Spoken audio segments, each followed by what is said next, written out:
إن الحمد لله نحمده ونستعينه ونستغفره ونؤمن به ونتوكل عليه ونعوذ بالله من شرور أنفسنا ومن سيئات أعمالنا من يهده الله فلا مضل له ومن يضلله فلا هادي له وأشهد أن لا إله إلا الله وحده لا شريك له وأشهد أن محمدا عبده ورسوله يا أيها الذين آمنوا اتقوا الله حق تقاته ولا تموتن إلا وأنتم مسلمون يا أيها الناس اتقوا ربكم الذي خلقكم من نفس واحدة وخلق منها زوجها وبث منهما رجالا كثيرا ونساء واتقوا الله الذي تساءلون به والأرحام إن الله كان عليكم رقيبا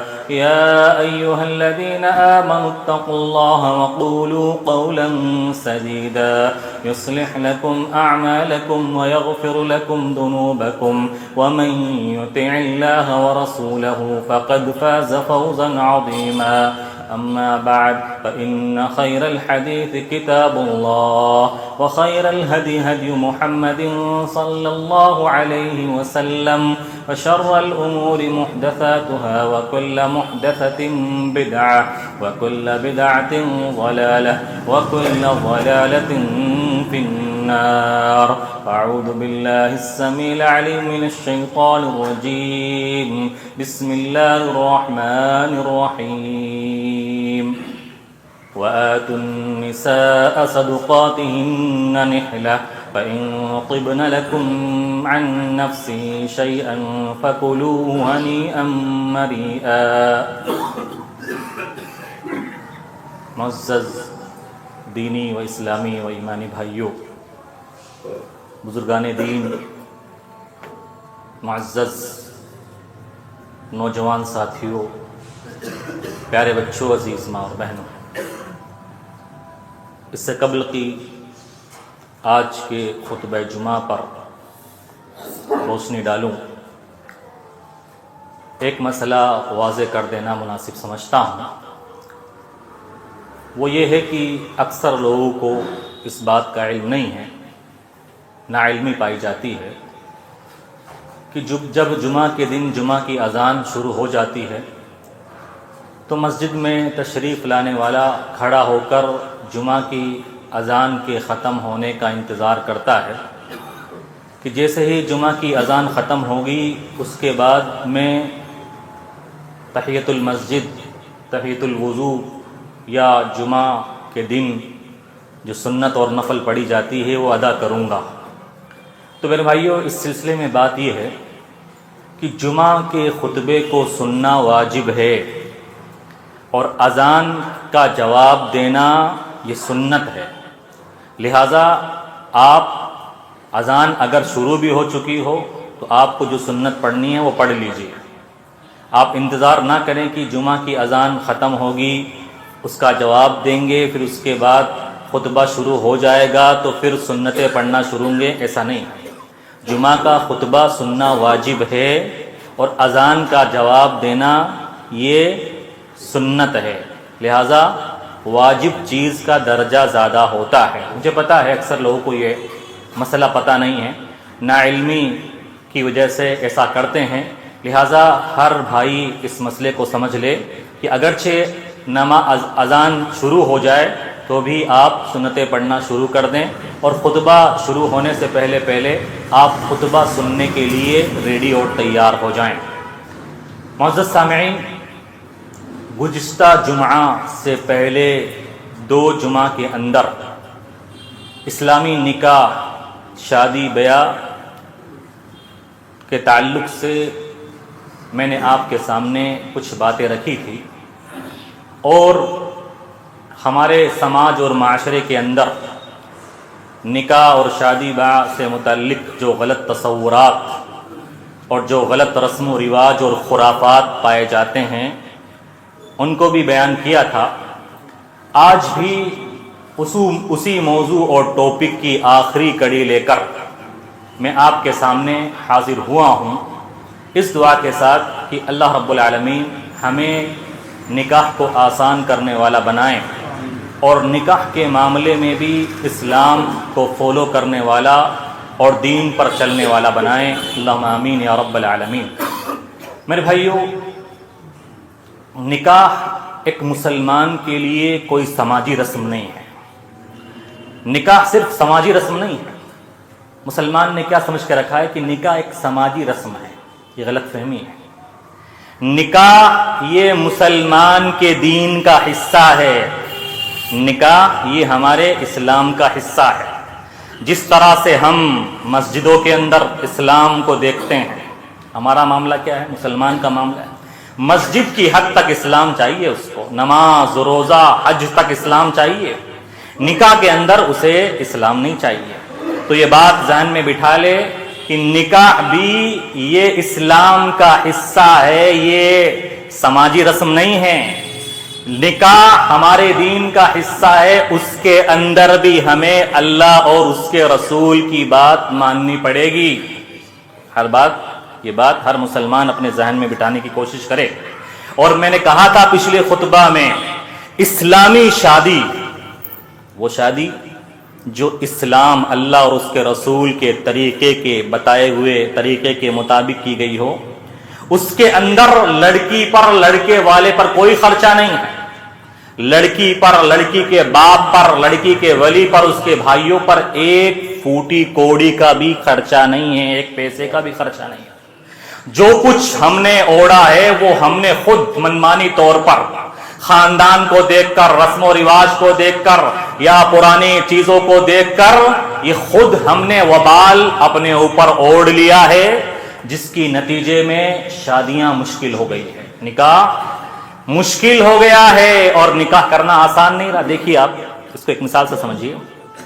اگر کسی سے پوچھیں کہ بھائی آپ کی زندگی میں سب سے بڑا اچیومنٹ کیا ہے، کیا حاصل کیا ہے آپ نے دنیا کے اندر، کیا حاصل کیا ہے؟ اب سب سے بڑے بڑے کارناموں میں اچیومنٹ میں ایک مسلمان کیا بیان کرتا ہے کہ میں نے اپنی بیٹیوں کی شادیاں کرا دی۔ استغفر اللہ من ذالک۔ سب سے بڑا اچیومنٹ کیا ہے؟ میں نے اپنے بچیوں کی شادیاں کرا دی، ماں باپ کو حج اور عمرہ کرا دیا۔ یہ سب سے بڑا اچیومنٹ شمار کیا جاتا ہے ایک مسلمان کی زندگی کا، جبکہ اسلام کہتا ہے شادی پر کوئی خرچہ ہی نہیں ہے، شادی میں کوئی لاگت ہی نہیں آنی چاہیے، اور مسلمان اپنی زندگی کی گاڑی کمائی، زندگی بھر کی پوری محنت اور پوری کمائی صرف اور صرف اسی میں صرف کیے جا رہا ہے۔ کل اللہ کے دربار میں جب اللہ سوال کرے گا وعن عمرہ فیما افنا، اے مسلمان تو نے اپنی زندگی کہاں بتائی، کہاں فنا کی، کہاں ضائع کی؟ تو مسلمان کیا جواب دے گا؟ میں نے شادیاں کرانے میں اپنی زندگی ضائع کر دی، برباد کر۔ دیکھیے آپ، ایک باپ کا انتقال ہوتا ہے، 4 بیٹیاں ہیں، اور بیٹا جو بھائی ہے ان بیٹیوں کا، ان بہنوں کا بھائی، وہ زندگی بھر محنت کرتے کرتے کرتے ایک بیٹی کا نکاح کرتا ہے، 3 لاکھ روپے جوڑتا ہے، 5 لاکھ کا خرچہ آیا، اب 2 لاکھ کا مقروض ہو گیا۔ اب دوسری بیٹی کا نکاح آیا، اس میں خرچہ آیا، وہ زندگی بھر 4 بیٹیوں کی شادی میں مقروض ہی رہتا ہے، اور اس کے لیے سفر کرتا ہے، اپنی جوانی برباد کرتا ہے، سعودی جاتا ہے، پتہ نہیں کہاں کہاں جاتا ہے، صرف پیسے اکٹھا کرنے میں۔ لوگ اللہ کی قسم ڈرنے لگے ہیں، ڈرنے لگے ہیں۔ ہمارے جو ہم جس ڈرے پر چل رہے ہیں، لوگ اپنی بیٹی کی جب خبر دی جاتی ہے تو لوگ ڈرنے لگے ہیں کہ اب 10 لاکھ کا خرچہ آ گیا، 10 لاکھ کا خرچہ آ گیا۔ 4 بہنوں کی شادیاں کرائی، اب خود کی بیٹیاں، اب اس کی خود کی بیٹیاں پیدا ہوتی، اور مسلمان کی زندگی اسی کے اندر بڑھاپا آ گیا اور قرضہ اترا نہیں، اور اسی حالت میں اس کا انتقال ہو گیا۔ میرے بھائیوں، مجھے کہنے دیجئے مجھے، اور ہر آدمی کان کھول کر سنیں، آج مسلمانوں کی شادیوں میں اور کفار کی شادیوں میں کوئی فرق نہیں، کوئی فرق نہیں۔ آج کتنی رسم و رواج جو آج ان کے یہاں سے چل کر آئی ہے اور ہم نے اوڑھ لی ہے زبردستی ان کو، یہ سب کافرانہ رسم و رواج، یہ کافروں کے طریقے، مشرکین کے طریقے جو شادی بیاہ کے تعلق سے ہم نے زبردستی اوڑھے ہیں۔ کچھ تو اس لیے لوگوں کو خوش کرنے کے لیے، اسٹیٹس دکھانے کے لیے، ریاکاری کے لیے, دکھلاوے کے لیے کہ ہمارا نام ہوگا, ہمارا اسٹیٹس ہوگا, اور زبردستی اوڑھ کر اپنی زندگی کو پریشانی میں ڈال لیے ہیں, اور خود ہم اس کے ذمہ دار ہیں, خود ہم اس کے ذمہ دار ہیں. دیکھیے آپ جی, سب سے بڑی بیماری اور سب سے بڑا مرض جو شادیوں کے تعلق سے وہ جہیز کا ہے. جہیز کا ہے. دیکھیے آپ, جہیز کی وبا اور لعنت اس قدر پھیلی ہے, اس قدر پھیلی ہے, اور جہیز مانگنے والے لٹیرے کس قدر جہیز مانگتے ہیں. دیکھیے آپ, لوگوں کو کی غیرت دیکھیے, بے غیرتی دیکھیے. مانگنے کے طریقے بھی الگ الگ ہوتے ہیں. ڈائریکٹ نہیں مانگتے, انڈائریکٹ مانگتے ہیں لوگ. انڈائریکٹ مانگتے کیا کہتے ہیں, ہمیں تو کچھ نہیں چاہیے, جو کچھ دو گے اپنی بیٹی کو دے گے. ہمیں تو کچھ نہیں چاہیے, آپ جو دو گے وہ اپنی بیٹی کو. مطلب کیا ہوا, یہ اشارہ ہے چاہیے ہمیں. بھائی کیوں اپنی بیٹی کو دے گے, یہ ان کی بیٹی ہے. اب آپ کے گھر میں بیٹی بن کے نہیں آئی ہے, وہ آپ کی بہو بن کے آئی ہے, وہ آپ کے بیٹے کی بیوی بن کر آئی ہے. اس کے باپ نے اس کو کھلایا پڑھایا, بچپن سے لے کر اس کو جوان کیا, اس کو اس قابل بنا دیا کہ یہ اب بڑی ہو کر تمہارے گھر آ سکے. ہمیں تو کچھ نہیں چاہیے, جو دینا ہے اپنی بیٹی کو دے دینا. مطلب کیا ہوا, ساس کی اور سسر کی نظر کس بات پہ ہوتی ہے, جو کچھ آئے گا وہ ہمارا ہے, وہ ہمارا ہے. ایسے لگتا ہے جیسے ساس سسر اپنے لڑکے نہیں پال رہے ہو, بلکہ بکرے پال رہے ہو. بکرے جتنا انویسٹمنٹ کریں گے ان کے اوپر اتنا مال آنے والا. استغفر اللہ من ذالک, استغفر اللہ. اور کچھ تو حد کرتے ہیں جو بے شرمی میں صاف کہتے ہیں, کیا کہتے ہیں, فلاں جگہ سے رشتہ آیا تھا, صرف اتنا دے رہے تھے اس لیے ٹھکرا دیا ہم نے. دیکھیے یہ, دیکھیے کس طرح سے مانگتے ہیں. اور لڑکے بھی دیکھیے, آج کل لڑکے بھی بولتے ہیں, لڑکے بھی دیکھیے کیا بولتے ہیں, بلٹ چاہیے بلٹ. صرف بائک کا نام بول دیں گے تو کوئی سی بائک پکڑا دیں گے, بلٹ چاہیے بلٹ. اور دیکھیے فلیٹ چاہیے, جے پور میں فلیٹ چاہیے. استغفر اللہ من ذالک. کیا اسی وجہ سے اپنے بچوں پر انویسٹمنٹ کیا تھا تم نے کہ تم بھکاری بن جاؤ؟ اللہ نے سب کچھ دیا پھر بھی دوسرے کے مال پر نظر رکھنے والے بن جاؤ اور ایٹھنے والے بن جاؤ.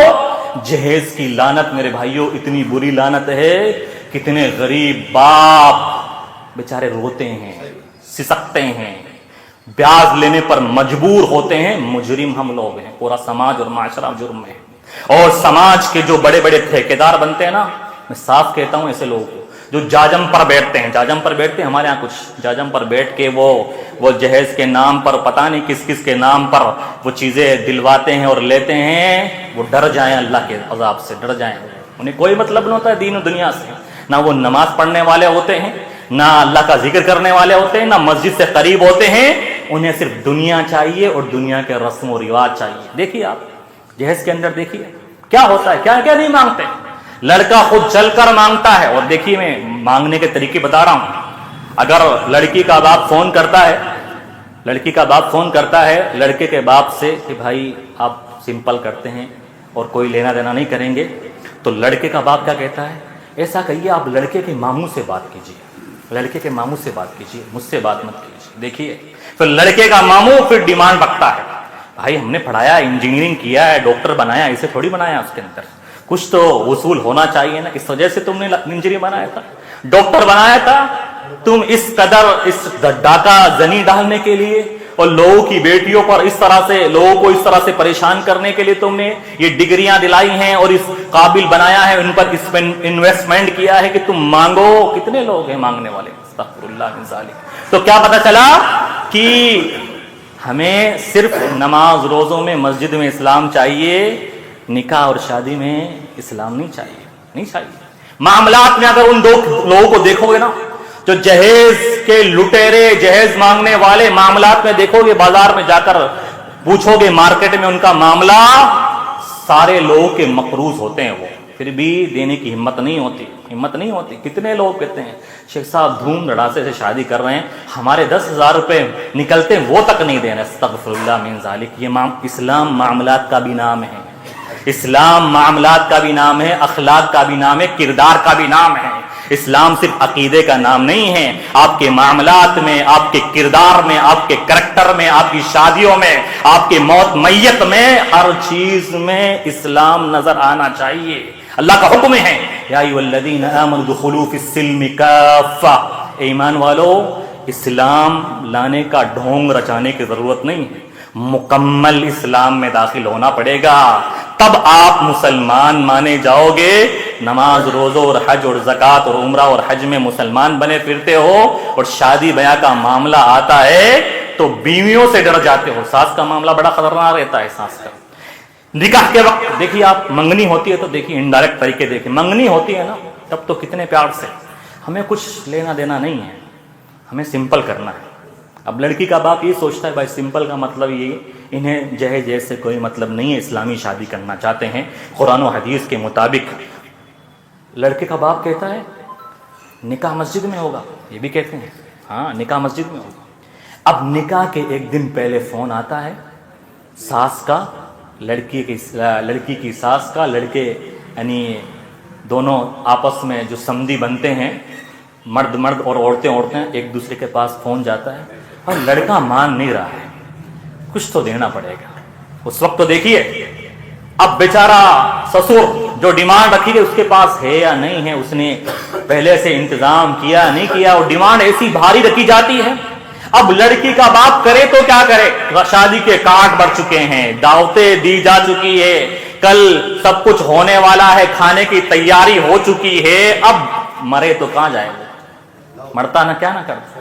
کیا چاہیے بھائی، بس زیادہ نہیں چاہیے، 5 لاکھ کیش دے دو، ایسا کرو آپ، استغفر اللہ من ذالک۔ یہ انڈائریکٹ طریقے ہیں، میں آپ لوگوں سے کہہ رہا ہوں لڑکی والوں سگائی کرتے وقت یہ شرط رکھو بغیر جہیز کے اگر نکاح کرنا ہے تو رشتہ منظور کرو، ورنہ کوئی ضرورت نہیں، لکھواؤ پرچے پر، یہ ہمارا رشتہ اسی شرط پر ہو رہا ہے کہ اگر بغیر جہیز کے رشتہ کرنے پر راضی ہو تو رشتہ ہوگا، ورنہ نہیں مانیں گے۔ لوگ پلٹی مار جاتے ہیں انڈائریکٹ طریقے سے، کیسے راستہ نکال کے ڈیمانڈ کر دیتے ہیں، استغفر اللہ من ذالک۔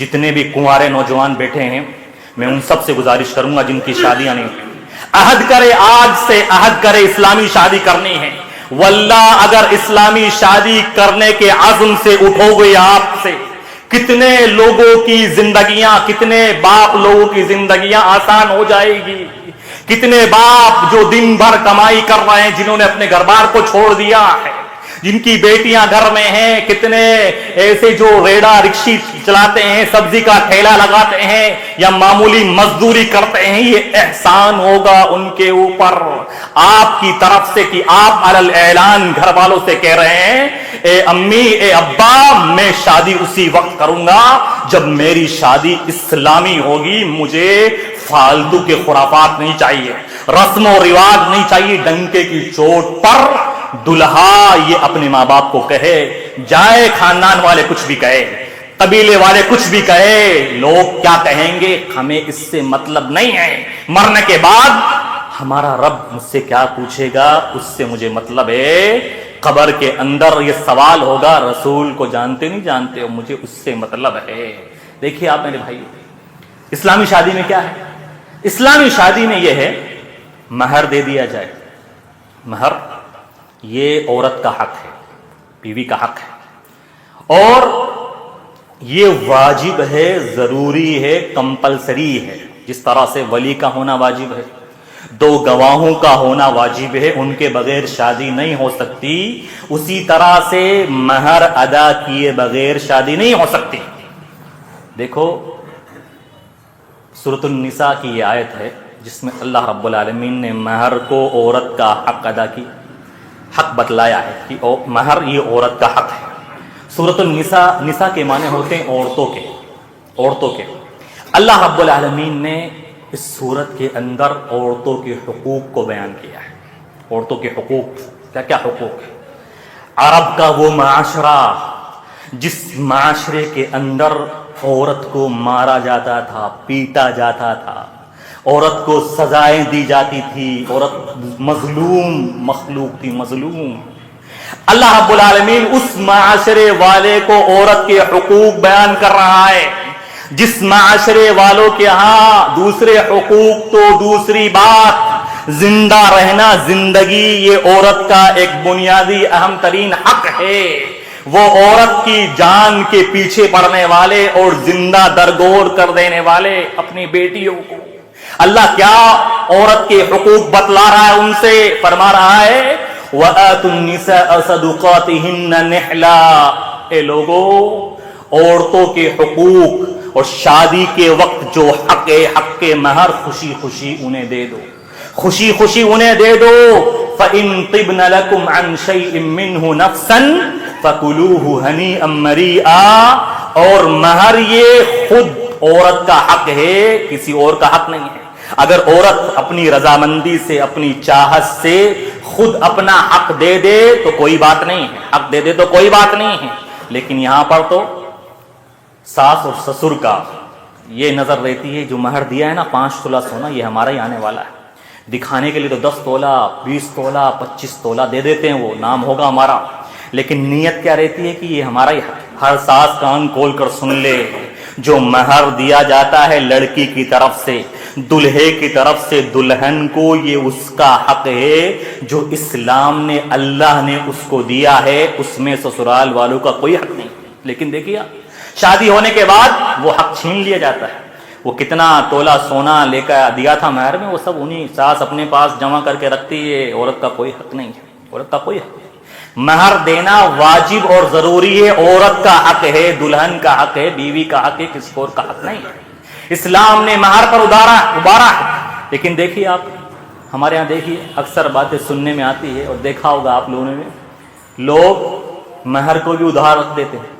مہر کو بھی مہر یہ ادھار رکھنا جائز ہے، اگر کیپیسٹی نہیں ہے، طاقت نہیں، ادھار رکھنا جائز ہے.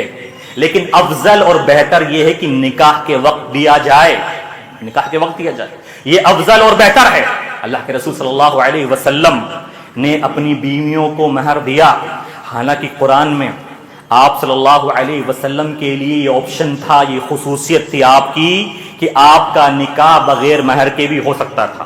اللہ نے کہا ان وهبت نفسها للنبي صلی اللہ للنبي ان اراد النبي ان يستنكحها خالصة لك من دون المؤمنین. اے نبی اگر کوئی عورت آپ سے نکاح کرنا چاہے، آپ کے لیے ہبہ کرنا چاہے بغیر مہر کے تو آپ کر سکتے ہیں، آپ کو مہر دینے کی ضرورت نہیں ہے. لیکن اللہ کے نبی صلی اللہ علیہ وسلم نے پھر بھی اس آپشن کو نہیں چنا، اس چوائس کو اختیار نہیں کیا، بلکہ ہر بیوی کو مہر دیا. اور آپ صلی اللہ علیہ وسلم کا مہر کتنا تھا؟ 400 درہم. 400 درہم کتنا تھا؟ 400 درہم کا اندازہ اس بات سے لگائیے آپ کہ کتنا بنتا تھا 400 درہم. اس زمانے میں 10 درہم میں ایک بکری آتی تھی.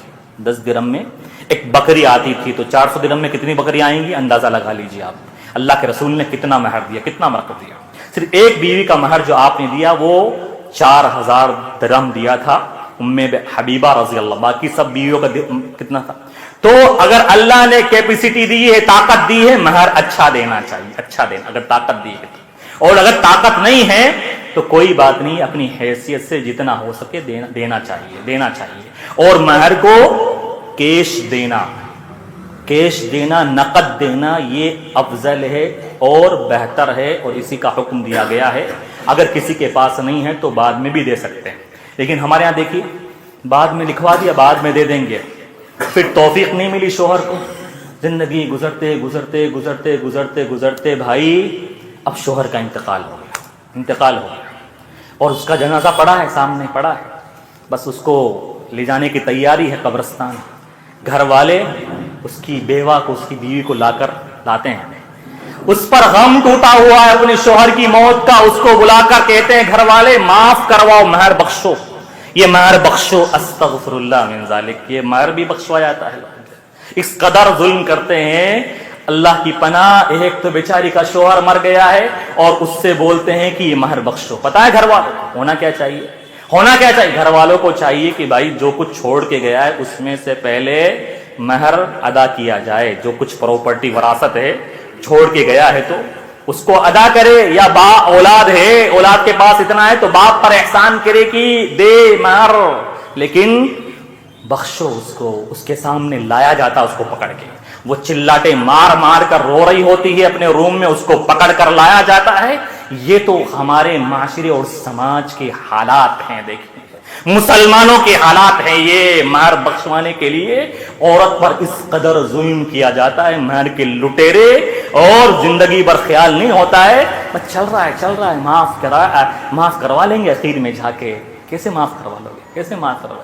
تو شادی کے اندر مہر اسلام نے رکھا ہے جو واجب اور ضروری ہے, اس میں اپنی حیثیت کے مطابق دینا چاہیے, اور زبردستی بھی نہیں کرنی چاہیے لڑکے پر, کیونکہ بعض روایات میں ایسا آتا ہے کہ اللہ کے رسول صلی اللہ علیہ وسلم نے مہر کے اندر بھی آسانی رکھی ہے.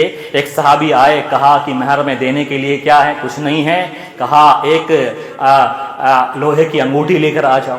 کسی نے کہا کہ کچھ نہیں ہے, تو کہا جو صورتیں قرآن کی یاد ہے وہی یاد کروا دو. مطلب مال کی شکل میں مہر ہو یہ افضل چیز ہے. منفعت کی شکل میں بھی مہر ہو سکتا ہے. منفعت کی شکل میں مطلب مجھے کوئی ہنر آتا ہے تو اس کو بھی مہر بنایا جا سکتا ہے. کسی کو ٹیلرنگ آتی ہے, اپنی بیوی کو ٹیلرنگ سکھائے گا, یہ منفعت بھی ہو سکتی ہے, یہ بھی جائز اور درست ہے. لیکن مہر کے اندر بھی زیادہ افراط و تفریط سے کام نہیں لینا چاہیے. انسان کو اپنی حیثیت کے مطابق کام کرنا چاہیے. اسلامی شادی کے اندر دیکھیے اور کیا چیز ہوتی ہے, ولیمہ ہوتا ہے. اسلامی شادی ولیمے کا تصور ہے, اور ولیمہ کرنا یہ افضل ہے, بہتر ہے, اچھی چیز ہے, اور اللہ کے رسول صلی اللہ علیہ وسلم نے ابھارا ہے. عبد الرحمن بن عوف رضی اللہ عنہ کو جب اللہ کے رسول نے دیکھا کہ انہوں نے شادی کر لی ہے, تو اللہ کے رسول نے کہا اولم ولو بشاتن, کہ اے عبد الرحمن ولیمہ کرو اگرچہ ایک بکری, لیکن بکری کرنا, گوشت اور مٹن بنانا اور قورمہ بنانا یہ بھی واجب اور ضروری نہیں ہے. ہمارے ہاں کیا ہو گیا ہے, بہت کھانے والے جس پتہ چل جائے نا اس میں مٹن قورمہ اور بریانی نہیں بنی ہے, اس میں جاتے بھی نہیں. دیکھیے بات سن لیجئے, ولیمہ کرنا سنت ہے, افضل ہے, لیکن ولیمے کی دعوت قبول کرنا یہ واجب ہے. اگر آپ کے پاس عذر نہیں ہے تو آپ اس بہانے سے دعوت سے ٹال مٹول کر جائیں کہ یار وہاں تو مرغی کا سالن, کتنے لوگوں سنا ہے یار مرغی کے آئٹم ہے, مرغی چکن بریانی بنائی ہے اور چکن قورمہ ہے اور روٹی ہے, کیا جائیں, استغفر اللہ من ذالک. کھانے کے لالچی دیکھیے. اور ولیمے کے اندر بھی بہت سارے خرافات موجود ہیں ہمارے ہاں جو نفرتوں کو اور عداوتوں کو جنم دیتے ہیں. استغفر اللہ من ذالک. کتنے برے کام ہوتے ہیں ولیمے کے اندر. آدمی کیا کرتا ہے, بس اپنے جو ملنے والے رشتہ دار ہیں نا ان کو اچھے سے کھلاتا ہے بس, اور جو بیچارے دوسرے ہیں ان کا کوئی. ایسے لوگوں پر پابندی عائد کرنی چاہیے. بھائی سب میرے مہمان ہیں, آپ کو کھلانے کے لیے اس مطلب تھوڑی ہے کہ آپ اپنے ملنے والوں کو تو اچھے سے اچھے آئٹم پہنچا رہے ہو, اور بیچارے جو دور سے آ رہے ہیں اور پیچھے بیٹھے ہیں جن سے پہچان نہیں ان کو آپ دھیان نہیں دے رہے ہیں. ایسے کھلانے والے بھی ظالم مجرم ہیں جو صرف اپنے گھر والوں کا, اپنے رشتہ داروں کا. یہی ہوتا ہے, دیکھ لیجیے, یہی ہوتا ہے سماج میں جو میں نے آبزرو کیا ہے, میرا آبزرویشن ہے. ولیمے کے اندر بھی جو بیچارے کھانا کھانے آئے ہیں ان کی زبان سے بد دعا نکلتی ہے ولیمہ. یہ کون سا انتظام کیا, یہ کھلانے والے اپنے اپنے رکھ لیے اور اپنے لوگوں کا دھیان کر رہے ہیں. ایسا نہیں کرنا چاہیے کبھی بھی. اگر آپ اپنے لوگوں کا دھیان رکھتے ہیں تو سمجھ لیجئے آپ کے اندر اخلاق نہیں, اخلاق کے کورے ہیں آپ, کردار نہیں ہے جو اپنے گھر کی دھیان رکھنے ہیں. اور دیکھیے آپ, میں نے کہا کہ ولیمے کے اندر بھی انسان اپنی کیپیسٹی کے مطابق کچھ بھی کر سکتا ہے, لیکن واجب اور ضروری نہیں ہے کہ آپ یہی کھانا کھلائیں. میں تو کہتا ہوں کسی کی شادی ہو جائے, اگر کوئی شادی ہونے کے بعد اپنے چند دوستوں کو اپنے گھر بلا کر چائے بسکٹ ولیمے کی نیت سے کھلا دے تو بھی ولیمہ ہو گیا, کوئی آدمی اگر ولیمے کی نیت سے اپنے چند دوستوں کو اپنے گھر بلا کر چائے بسکٹ کھلا دیں تب بھی ولیمہ ہو گیا, اور ولیمہ ادا ہو گیا اس کی طرف سے. اللہ کے رسول صلی اللہ علیہ وسلم نے صرف اپنی ایک بیوی کے ولیمے میں, آپ نے نکاح کیا زینب بنت جحش رضی اللہ, ایک بیوی کے ولیمے میں آپ نے صرف اور صرف بکری ذبح کی تھی, باقی سارے ولیموں میں آپ نے کھجور, ستو یا پنیر کھلایا تھا.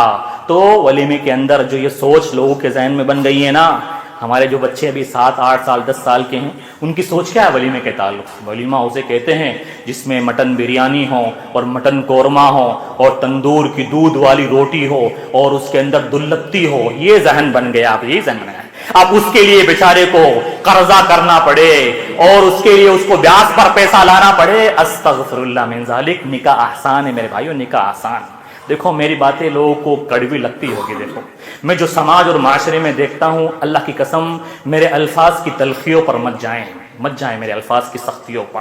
مجھے درد ہوتا ہے ایسے مسلمانوں پر جو سماج کے اندر مسلمان ہوتے ہوئے اور دینداری کا دعویٰ کرنے والے ہوتے ہیں اور شادی کے موقع پر دین اسلام کی دھجیاں اڑاتے ہیں اور لوگوں کو مجبور کرتے ہیں حرام کھانے پر، سود لینے پر، بیاج لینے پر.